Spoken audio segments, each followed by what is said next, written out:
kësaj jave vazhdoi me heroizëm epik protesta rinore qytetare në bulevardin e Tiranës, pavarësisht nga terrori qeveritar i Edi Ramës dhe falangave ti të krimit ndaj eksponentëve të kësaj proteste dhe pjesëmarrësve të saj.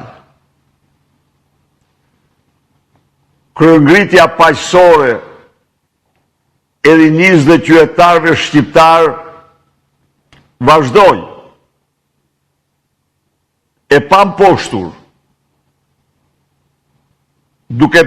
duke siguruar mbështetje të madhe ndërkombëtare, duke shprehur dhe njëherë mbështetjen më të fuqishme për këtë lëvizje, për këtë protest të paprecedent që nga vitet 90 në historinë e Shqipërisë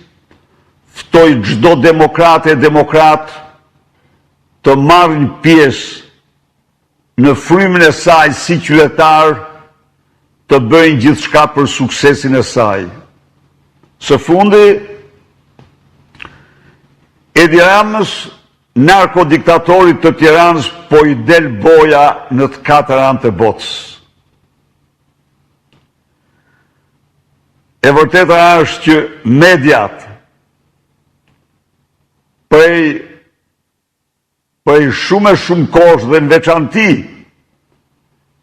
këto muajt e fundit kanë portretizuar Edi Ramën ashtu siç është. Një narkodiktator,